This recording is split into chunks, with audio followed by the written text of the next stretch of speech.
National crime report bureau के अनुसार 2019 में जितनी भी खुदकुशी की घटनाएं हुई हैं उसमें से 67% युवा व्यक्ति थे। क्या कारण है हमारा भारत देश जहां पे हमारे बुजुर्गों द्वारा आयुष्मान भव, जुग जुग जियो जैसे आशीर्वाद देके लंबी उम्र की कामना की जाती है, वो देश जहां पे महाराणा प्रताप, रानी लक्ष्मीबाई, सरदार भगत सिंह, रामानुज और स्वामी विवेकानंद जैसे युवा इस देश का गौरव बढ़ाते हैं, आज उस देश की युवा पीढ़ी लक्ष्यहीन क्यों है, दिशाहीन क्यों है और क्यों निराशा से भरी हुई है? क्यों छोटी सी परेशानी के सामने वो अपने घुटने टेक देते हैं, हार मान जाते हैं, क्यों नहीं जीना चाहते? हमारी परवरिश में, हमारी शिक्षा प्रणाली में ऐसी कौन सी कमी रह गई है और कैसे हम उस कमी को पूरा कर सकते हैं और कैसे अपने देश की अमूल्य संपदा अपने युवाओं को ऐसे आत्मघाती कदम उठाने से रोक सकते हैं? इस बात पे चर्चा करेंगे डॉक्टर विनोद शर्मा के साथ हमारे खास प्रोग्राम में बात समाधान की। तो डॉक्टर विनोद शर्मा जी, बहुत बहुत स्वागत है आपका हमारे इस खास प्रोग्राम में। और आज शायद हम बहुत गंभीर मुद्दे पर चर्चा करने जा रहे हैं। धन्यवाद, बहुत बहुत धन्यवाद कौशल जी, आपकी पूरी टीम को, आपको सबको धन्यवाद देता हूं। आप अच्छे विषय लाते हैं, अच्छी बात करते हैं। आज का विषय गंभीर है, समाधान का उस पर अब काम होना जरूरी है। और हम लोग अगर खुद समाधान का हिस्सा नहीं है तो हम सब भी अपने आप में एक समस्या है। तो विनोद शर्मा जी, मैं पहला जो क्वेश्चन है मेरा, मैं पूछना चाहूंगा वो ऐसे कौन से कारण हैं जिसकी वजह से हमारे युवा, हमारे बच्चे ऐसे आत्मघाती कदमों को उठाने के लिए मजबूर हो जाते हैं और क्यों निराशा और अवसाद जैसी स्थिति में पहुंच जाते हैं? जैसे कि आपने पूछा है कि आज भारत में इतने बच्चों के सुसाइड हो रहे हैं, ये क्या है, क्यों हो रहे हैं, माता पिता या पढ़ाई में किस में कमी है? हम दो तरह से बात करेंगे इस पे कौशल जी। मैं जो चाहता हूँ, एक तो ये है कि इसका दार्शनिक पहलू क्या है, इसका जो बेसिक बात है उसमें क्या है, और दूसरा से इसका एक मनोवैज्ञानिक पहलू है, इसका एक साइकोलॉजी अपने अंदर, इसके अंदर कौन सी है, और इसके अंदर एक साइंस भी है। तो वो सारी डिस्कशन करते हैं। सबसे पहले कुछ रिपोर्ट्स अपन देखते हैं। भारत जो है शिक्षा में बड़ा काम करने के बावजूद भी यहाँ पर एक बहुत बड़ा स्टिग्मा हमारी भारतीय शिक्षा के ऊपर लगा हुआ है, और वो दाग है जो बच्चे पढ़ाई करके भविष्य बनाना चाहते हैं उसमें से बहुत सारे बच्चे जिंदगी छोड़ देते हैं, जीना छोड़ देते हैं, आत्महत्या कर लेते हैं। बहुत सारी मूवीज बन चुकी है इस पे, 3 इडियट और कई सारी मूवीज बन चुकी है, और बहुत सारी लोग इस पे बात तो करते रहते हैं। मैं कुछ आंकड़े आपके सामने रखना चाहूंगा। 2012 की लैंसेट रिपोर्ट बताती है कि वर्ल्ड में हाईएस्ट सुसाइड रेट्स, जिसमें एज है 15 साल से 29 साल के बच्चे, यूथ का बड़ा हिस्सा, वर्ल्ड में सबसे ज्यादा सुसाइड अटेम्प्ट्स और सुसाइड करने की रेट्स भारत की है। भारत का विश्व रिकॉर्ड है आत्महत्याएं जो बच्चे करते हैं इसके मामले में। ये एक दुर्भाग्य की बात है।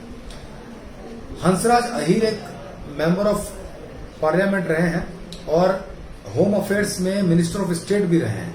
उन्होंने लोकसभा में एक प्रश्न उठाया था कि 9,474 बच्चों ने 2016 में सुसाइड किया एक साल में, और लगभग 26 सुसाइड पर डे हो रहे हैं।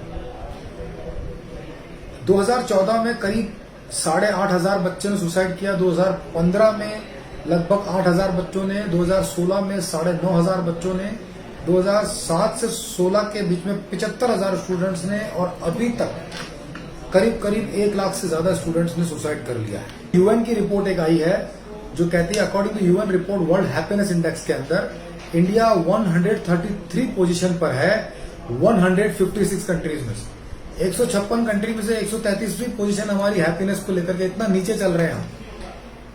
आप एक कमाल की बात देखिए, इतनी बात पढ़ाई की वजह से होती है। वर्ल्ड की टॉप 300 बेस्ट रैंकिंग यूनिवर्सिटी में इंडिया की एक भी नहीं है, आईआईटी और आईआईएम भी नहीं है। तो ये सारी प्रॉब्लम्स हमें साफ साफ दिखाई दे रही है। ये सारे आंकड़े हैं। इसके अलावा दैनिक भास्कर की रिपोर्ट के हिसाब से लास्ट ईयर 10,000 बच्चों ने 10,000 के आसपास बच्चों ने सुसाइड किया। सुसाइड शब्द को हम इतनी आसानी से कैसे ले सकते हैं? किसी बच्चे के मरने पर क्या हमें रोना भी नहीं आता? एक बात सोचिए दोस्तों, कोविड की बात हुई, मोदी जी जब आए टीवी पर, उन्होंने बताया कि भयावह संकट है, लोग मर रहे हैं, रिपोर्ट्स आने लगी। उस टाइम पर इतनी डेथ हुई भी नहीं थी। तब भी कितना गंभीरता से लिया गया उसको कि एक एक जान कीमती है, राइट। आप देखिए इस देश के अंदर जब कोई क्रिमिनल होता है उसको भी बेनिफिट ऑफ डाउट के चलते उसे लंबा समय चलता है उसकी किसी सजा को लेकर के। आप ये देखिए कि निर्भया कांड के दोषियों को भी 7 साल लग गए सजा पाने में। यानी किसी भी रीजन से अगर उनपे कोई छोटी सी भी इनोसेंस है और कानून से भी कोई गलती हो रही तो उसके रास्ता रखा गया कि सुनवाई करते रहो, उनको जिंदा रखो। कितनी बड़ी बात है कि जिंदा रहने पर कितना जोर दिया गया है, इवन अपराधियों के लिए भी भारत में। तो हमारे मासूम बच्चे जो देश का भविष्य बन सकते हैं, उनके सुसाइड को लेकर के क्या बड़ा स्टेप आज तक उठाया गया, सोचिए साहब, राइट। एक टीचर, एक ट्रेनर, एक प्रिंसिपल, ये आज तक इन सब ने मिलकर के ऐसा क्या मुहिम छेड़ी है, क्या किया है कि यार ये सुसाइड्स तो नहीं होने चाहिए। मैं स्टेप बाय स्टेप आपको बताऊंगा, लेकिन सबसे पहले तकलीफ की कितनी बड़ी बात है। और कमाल की बात देखिए, इनमें से अधिकतर बच्चे वो हैं जो 90% से ज्यादा मार्क्स ला चुके हैं और किसी छोटी मोटी मिस्टेक्स की वजह से सुसाइड करते हैं, राइट। यानी अगर आप 90% से ज्यादा नंबर लाने वाले बच्चों को इंटेलिजेंट मानते हैं तो वो इंटेलिजेंट लॉबी सुसाइड कर रही है साहब, राइट। तो कहने का मतलब ये है कि हमारे देश का एक बड़ा भविष्य, एक बहुत इंटेलिजेंट तबका बड़े खतरे में है। अगर इस बात पे हम गंभीर हैं तो हमें 4 बातों पर चर्चा करनी चाहिए। नंबर 1, बच्चे सुसाइड क्यों करते हैं। नंबर 2, सुसाइड के लिए एजुकेशन और एजुकेशन में जो गड़बड़ियां हैं वो कितनी जिम्मेदार है। नंबर 3, सुसाइड रोकने के लिए क्या स्टेप उठाए जाने चाहिए, क्या पहल है सरकारी, गैर सरकारी या सीधा सीधा हम जैसे नागरिकों की। और चौथा, वैज्ञानिक कारण और निवारण क्या हो सकते हैं, राइट। तो हम इस पर चर्चा करना चाहिए कौशल जी। तो मेरा तो ये लगता है कि आप और हम मिलकर के अगर ये शुरुआत भी करो, ये आगे बढ़ जाए तो इस देश के हर बच्चे तक, हर पेरेंट तक भी पहुंच जाए तो मेरे हिसाब से सुसाइड अपने आप ही धीरे धीरे खत्म हो सकते हैं। एक अवेयरनेस की बात है जी। कहते हैं कि बच्चों के प्रथम शिक्षक उनके माता पिता होते हैं जिनसे वो चीज़ें सीखता है। हम बात कर रहे हैं अभिभावकों की, तो उनको किस बातों का ध्यान उन्हें रखना चाहिए परवरिश करते समय। सबसे पहले अपन वैज्ञानिक कारणों से चलेंगे, ठीक है। अधिकतर लोग तो शायद यही जानते हैं कि आईक्यू नाम की एक चीज होती है और इसे डेवलप करना है। आईक्यू एक लॉजिकल क्वोशिएंट है, इंटेलेक्चुअल क्वोशिएंट या इंटेलिजेंट क्वोशिएंट कहते हैं इसको। इसका मकसद आपके लॉजिकल ब्रेन का डेवलपमेंट करना है, राइट। लेकिन आईक्यू के साथ साथ ब्रेन में AQ, analytical quotient, EQ, emotional quotient भी होती है। वैसे तो कई होती हैं, बहुत सारी होती हैं, लेकिन अभी हम चर्चा कर रहे हैं सुसाइड पॉइंट ऑफ व्यू से। तो जब 5 साल से 15 साल के बीच में जब बच्चों का विकास होता है, खासतौर पे 9 साल से 15 साल के बीच, तो ये जो ब्रैकेट है, सेकेंडरी एजुकेशन का ब्रैकेट है, इस टाइम पर 3 क्वेश्चन डेवलप हो रही होती है। आईक्यू, इंटेलेक्चुअल क्वेश्चन जिसके लिए वो पढ़ाई कर रहा है, सब्जेक्ट्स पढ़ाए जा रहे हैं उसको। ईक्यू, इमोशनल क्वेश्चन जो कि उसके एनवायरमेंट से, उसके बिहेवियर से आ रही है। और तीसरी एक्यू, एनालिटिकल क्वेश्चन, जो कि कायदे से किसी अच्छे ट्रेनर, गुरु और किसी बड़े अभिभावक के साथ होने से डेवलप होगी। कोई ना कोई साथ होगा तब। तो इसको समझते हैं। सबसे पहले विश्लेषणात्मक प्रज्ञा यानी एक्यू, सही और गलत का पता होना, दैट इज एक्यू होती है। मेच्योर लोगों में अपने आप में, इसका मतलब मेच्योरिटी भी एक तरह की परिपक्वता, दिमागी परिपक्वता। दूसरा आईक्यू, इंटेलिजेंट क्वोशिएंट या इंटेलेक्चुअल क्वोशिएंट, जो सब्जेक्ट के थ्रू लॉजिकल ब्रेन का डेवलपमेंट करती है, तर्कों का डेवलपमेंट करती है, क्यों और कैसे को बताती है। और तीसरा आता है ईक्यू, इमोशनल क्वोशिएंट, हमारे इमोशन से बनी हुई, जिसमें हमारे थॉट्स और मेंटल स्टेट्स आती है। 2 तरह की मेंटल स्टेट्स होती है, पॉजिटिव और नेगेटिव। दुखी होना, नाराज होना, चिड़चिड़ा होना, गुस्सा होना, परेशान होना, उदास होना, मूड ऑफ होना, किसी काम में मन न लगना, किसी काम में दिल न लगना, कोई काम करने की इच्छा न करना, लोगों से दूर रहना, परेशान रहना, नेगेटिव रहना, ये सारी question negative state of mind है। ये भी ईक्यू ही है, इमोशनल क्वेश्चन ही है, इसका नेगेटिव फॉर्म है ये। पॉजिटिव में सुखी होना, रिजॉइस करना, खुश होना, पैशन में रहना, हर काम को पॉजिटिवली कर पाना, किसी काम में मन लगना, कॉन्सेंट्रेटेड रहना, किसी काम के साथ में जुड़े रहना, दिल से रहना, खुश रहना, हर वक्त सफलता की सोचना, ये स्टेट पॉजिटिव स्टेट है। इसमें विल पावर काम करती है और ये विल पावर भी इमोशनल क्वेश्चन का एक हिस्सा है। ये इमोशनल क्वेश्चन का पॉजिटिव फॉर्म है, राइट। एक ही इंसान की इमोशंस 2 तरह के हैं, मतलब पॉजिटिव इमोशंस और नेगेटिव इमोशंस, दोनों यही है। आप लाइफ में जितने भी गलत डिसीजंस लेते हैं, आप खुद चेक कर लीजिए कौशल जी, मैक्सिमम रॉन्ग डिसीजन हमारे इमोशनल डिसीजंस रहे हैं, इमोशन से, जो हमने दिल से, इमोशन से लिए हैं। लॉजिकल और एनालिटिकल डिसीजन हमारे लगभग गलत नहीं होते, राइट। तो अगर कोई भी तरह का डिसीजन है, चाहे वो सुसाइड करने का है, चाहे वो कोई और काम का है, अगर वो रॉन्ग है तो कहीं ना कहीं आपके नेगेटिव इमोशंस या कोई इमोशनल मिस्टेक आप पर हावी रही है ना। तो ये कारण है। अब इसमें क्या होता है, जब बच्चा सुसाइड की सोचता है, सुसाइड एक इमोशनल डिसीजन होता है साहब, राइट। लॉजिक चला रहा होगा, एनालिटिकल सोच रहा होगा, सुसाइड करेगा ही नहीं। अब आपको एक जबरदस्त आंकड़ा बताता हूं, आप ये देखिए कि 17-18 साल की मैक्सिमम बच्चे इस उम्र में सुसाइड करते हैं। आप ये देखिए, कॉलेज जाने वाले बच्चे से पहले वाले बच्चे, स्कूल जाने वाले बच्चे जो कंपटीशन की तैयारी कर रहे हैं, लेकिन कौन से, आईआईटी है, इंजीनियरिंग है या मेडिकल से, है ना। तो उस टाइम अल्टीमेट तो प्रेशर होता है और सपना देख चुके होते हैं।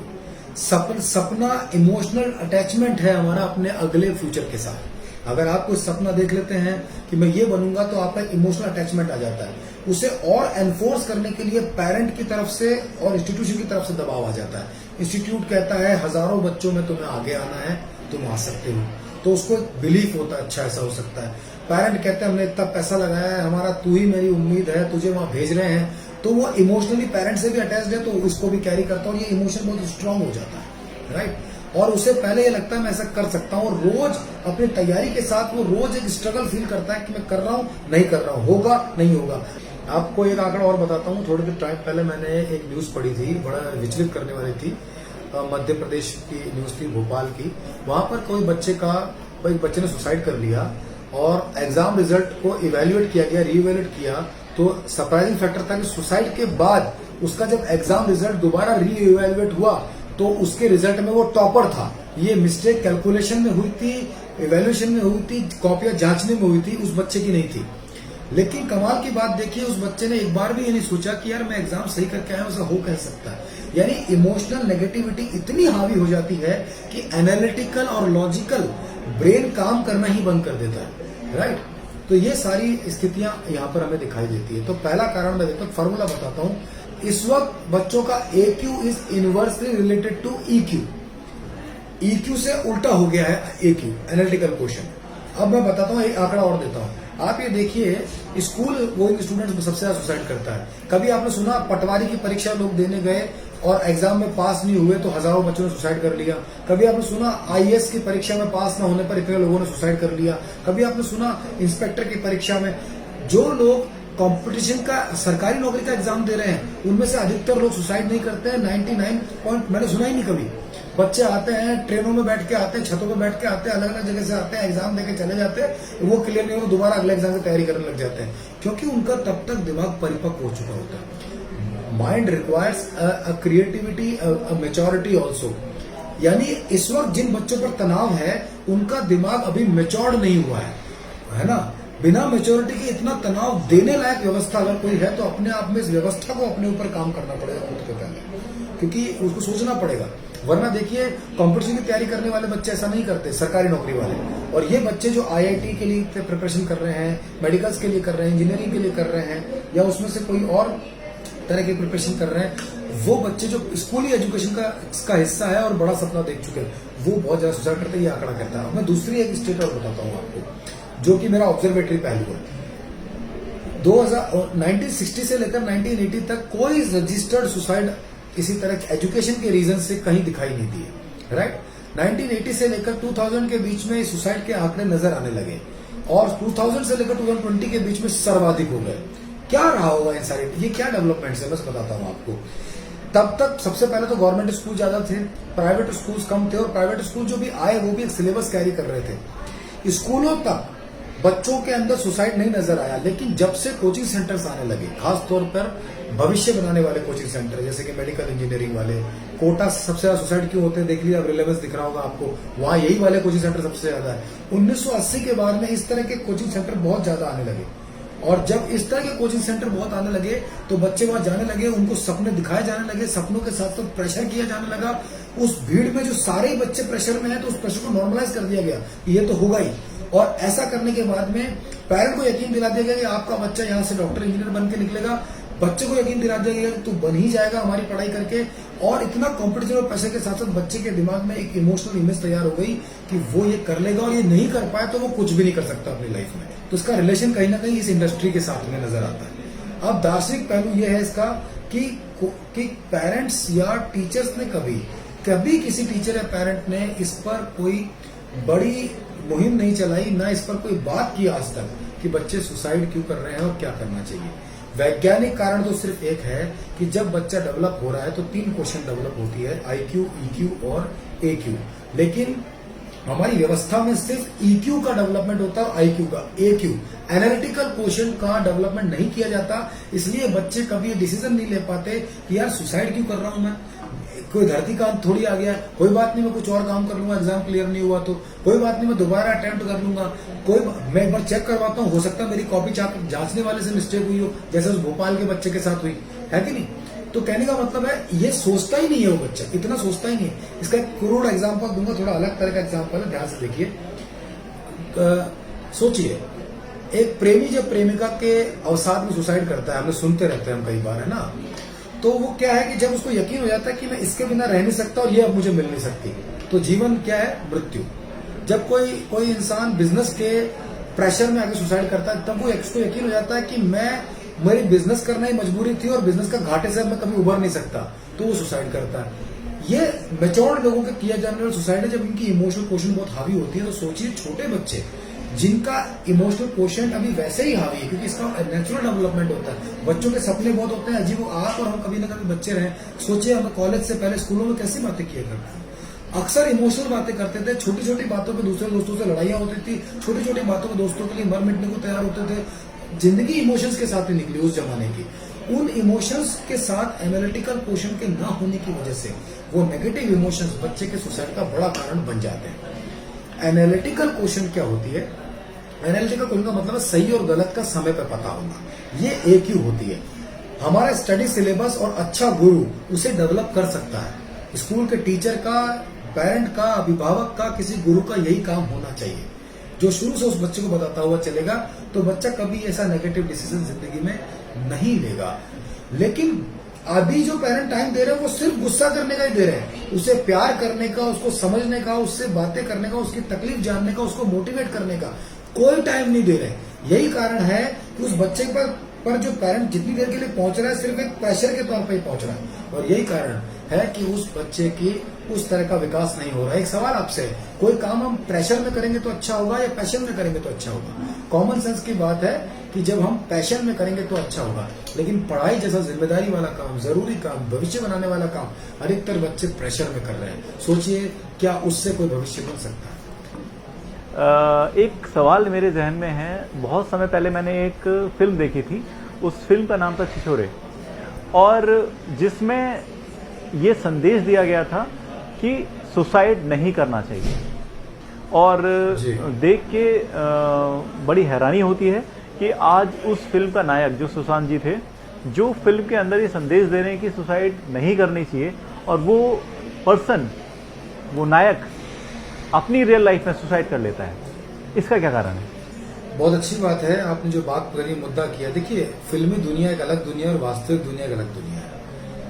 फिल्मी दुनिया का उनका व्यवसाय होता है, उन्हें एक स्क्रिप्ट मिलती है, वो इस पर्दे पर अच्छा परफॉर्म करते हैं, फिर बाद में अपनी वैसी जिंदगी जीते हैं जैसी चल रही है कि वो खुद ये मान लेते हैं कि मैं फिल्म में एक हीरो हूं, लेकिन असल जिंदगी में मेरी खुद की एक लाइफ है जो कि फिल्म से बिल्कुल अलग हो सकती है। इसीलिए इतना बड़ा विरोधाभास, इतना बड़ा कॉन्ट्रडिक्शन है कि जो इंसान फिल्म में एक हीरो की तरह संदेश दे रहा है कि ये काम कभी नहीं कर रहा है, वो खुद ही उस काम को कर रहा है। एक पिक्चर में हीरो ड्रग रैकेट्स को पकड़ रहा है, बाद में पता पड़ता है कि ये हीरो बाद में खुद ही किसी, अब आजकल CBI के क्वेश्चन का शिकार बने हुए हैं ड्रग्स के ऊपर ही। तो कहने का मतलब है फिल्मी पर्दे की दुनिया और पर्दे की स्क्रिप्ट्स और जिंदगी की असली स्क्रिप्ट में बहुत अंतर है। इसका सबसे बड़ा सबूत खुद सुशांत सिंह राजपूत जी भी हैं।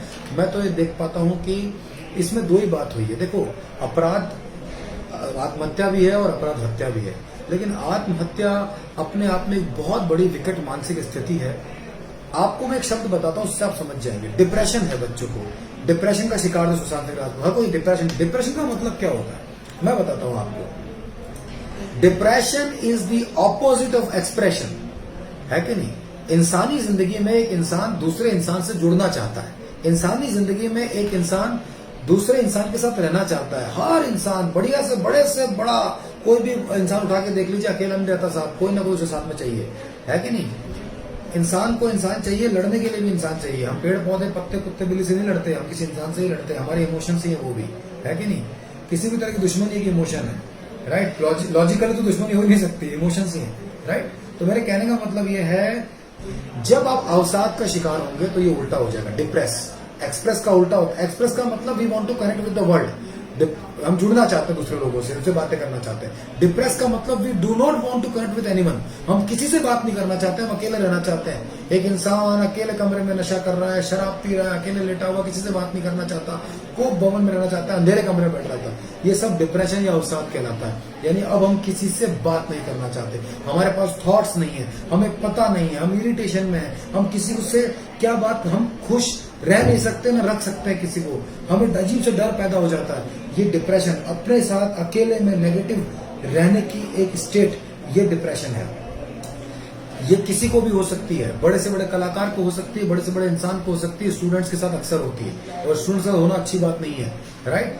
तो सुशांत सिंह राजपूत ने अगर तो आत्महत्या की, अभी तो दो थ्योरी आ रही है आत्महत्या, मैं तो पहले आत्महत्या पे लेता हूँ। तो मैं ये मान के चलता हूँ, IQ वॉज गुड, अच्छा IQ था, पढ़ाई लिखाई में बढ़िया था, अपना जो है फिल्मों में आया, स्ट्रगल किया, IQ अच्छा था तभी तो उसने अपने आप, और EQ अच्छा था, जब स्ट्रगल को एक्सेप्ट किया और आगे बढ़ा, टैलेंटेड था, सब कुछ था, क्या नहीं था, एनालिटिकल क्वेश्चन, सही गलत नहीं समझ पाए इतनी सी देर के लिए, राइट। अगर सुसाइड किया तो होता, एक मानसिक स्थिति है। देखो, अगर उसने खुद सुसाइड किया तो उसकी मानसिक स्थिति में गड़बड़ थी, अगर उसकी हत्या किसी ने करी है तो फिर जो हत्यारा है उसकी मानसिक स्थिति में गड़बड़ है। तो कुल मिला के ये मानसिक स्थितियां ही हैं।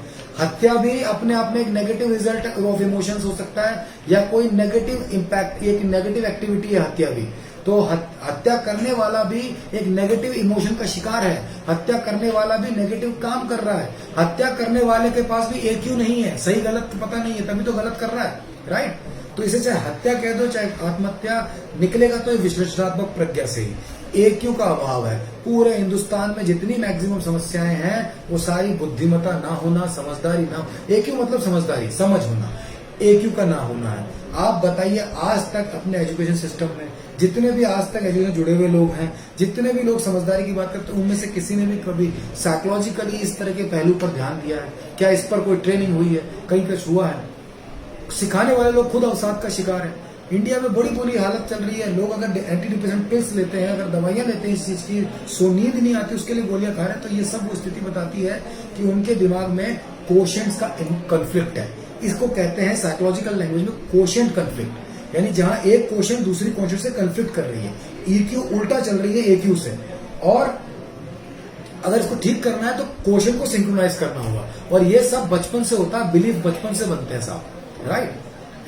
तो एग्जाम्पल के तौर पे अगर आप नॉनवेज नहीं खाते तो आपको दुनिया में कोई नॉनवेज नहीं खिला सकता, और जो खाता है उसको ये सुनते मुंह में पानी आ जाएगा। एक ही चीज के दो रिस्पॉन्सेस क्यों है?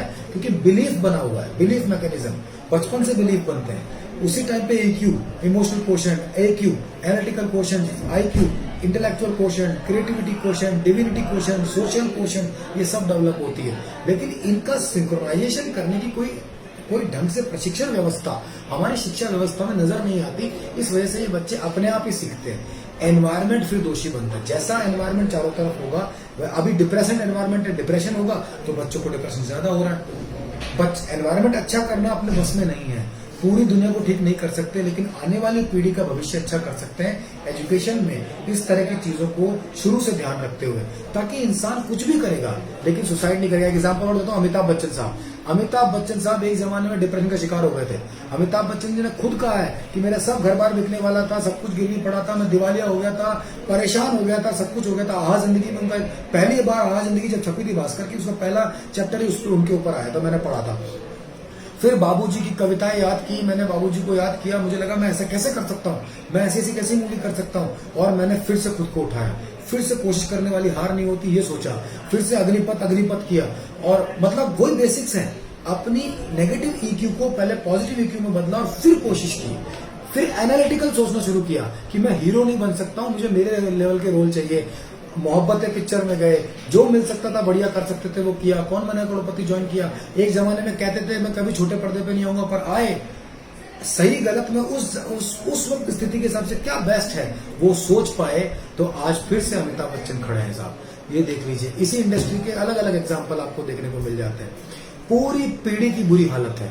अगर नशे का व्यापार भारत में बहुत ज्यादा है, छोटे छोटे बच्चे इसका शिकार हैं, अगर आज सबको ऐसा लगता है कि आने वाली पीढ़ी का डायरेक्शन बहुत गलत होता जा रहा है, तो इसका मतलब आपको नंबर 1 पहले सारे लोगों को दार्शनिक रूप से तैयार होना पड़ेगा, इसे एक समस्या मानना पड़ेगा और दिल से जुड़ना पड़ेगा इसके साथ। नंबर 2 साइकोलॉजिकल रूप से साइकोलॉजिस्ट को बीच में ला करके पढ़ाई की ऐसी व्यवस्था करनी पड़ेगी जो क्वेश्चंस पे बच्चे को डेवलप करती है। नंबर 3 इससे जुड़े हुए अधिकतर लोग जो इस व्यवस्था से जुड़े हुए, जैसे मेरे आपके जैसे लोग, टीचर्स, ट्रेनर्स, प्रिंसिपल, स्कूल्स, इन सबको एक जगह आना पड़ेगा और इसे मुहिम की तरह आगे लाना पड़ेगा। नरेंद्र मोदी जी ने एग्जाम वॉरियर्स में ईक्यू का जवाब ईक्यू से ही दिया। जब नेगेटिव हो गए तो पॉजिटिव बात कर ली। अधिकतर मोटिवेशनल स्पीकर ईक्यू पर ईक्यू ही लाते हैं, नेगेटिव इमोशंस पर पॉजिटिव इमोशंस लेकर आते हैं। लेकिन इससे तब भी रिजल्ट कहाँ निकलता है आप देखिए ना, जितने भी मोटिवेशनल स्पीकर हैं वो मोटिवेट करते हैं, लोग मोटिवेट होते हैं और वापस वैसे ही हो जाते हैं। क्या बदलाव आ पाता है? कुछ भी नहीं, क्योंकि इसके साथ एक्यू की जरूरत है। वो डेवलपमेंट जो आगे का डायरेक्शन बताए कि अब क्या करना है। गलत हो जाए तो सही कैसे करना है, गलत हो जाए तो भी जिंदगी में आगे बढ़ना है, और गलत ना हो उसके लिए क्या करना है, यानी प्रिवेंटिंग अप्रोच, प्रिएम्प्टिंग अप्रोच। देखिए, पॉजिटिव थिंकिंग ने हवाई जहाज बनाया और नेगेटिव थिंकिंग ने पैराशूट बनाया। दोनों चीजें साथ साथ चलती हैं, और दैट इज एनालिटिकल क्वेश्चन, कि पता है कि हवाई जहाज उड़ भी सकता है और कभी गिर भी सकता है, तो दोनों बातों को साथ में रखा गया। It is analytical, it is विश्लेषण, ये है इंटेलिजेंस, राइट। तो कहने का मतलब है ऐसी व्यवस्था लानी चाहिए और सरकार को सीधा सीधा काम इस चीज पे करना चाहिए। अगर भारत के लाखों बच्चे मर रहे हैं और उस पर ध्यान नहीं दिया जा रहा है, तो मुझे नहीं लगता कि इसके अलावा कोई बड़ा मुद्दा अभी होना भी चाहिए। और आने वाली पीढ़ी को सुधारने का एक सूत्र बता देता हूं, सिंपल।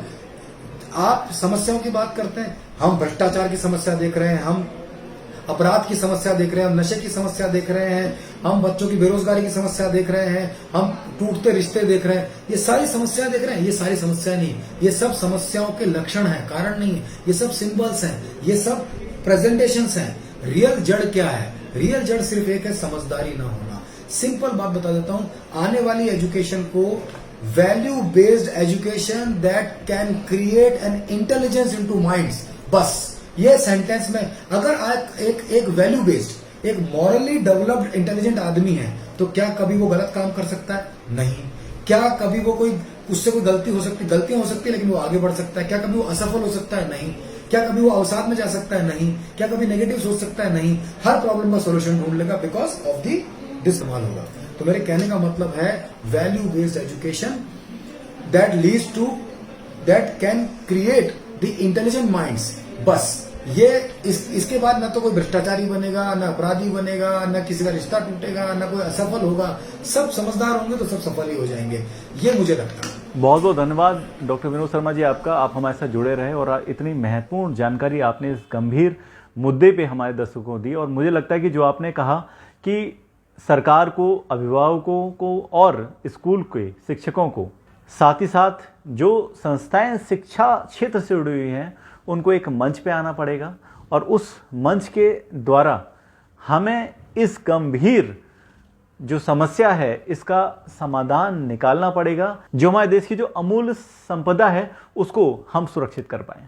बहुत बहुत धन्यवाद सर आपका। जी कौशल जी, बहुत बहुत धन्यवाद कौशल जी। आज आपने मुझे इनवाइट किया और हमने इस पर चर्चा की। मुझे उम्मीद है कुछ न कुछ हमारे देश के नागरिक जरूर इसमें सोचेंगे, आगे बढ़ेंगे, कहीं ना कहीं जुड़ेंगे और इस पे कोई ना कोई काम जरूर करेंगे। एटलीस्ट पेरेंट अपने बच्चों को समझाएंगे, एटलीस्ट टीचर्स अपने बच्चों पर काम करेंगे, सरकारें कुछ ना कुछ काम करेंगी और आपके हमारे जैसे लोग इस अवेयरनेस पे काम करते रहेंगे। बहुत बहुत धन्यवाद आपका।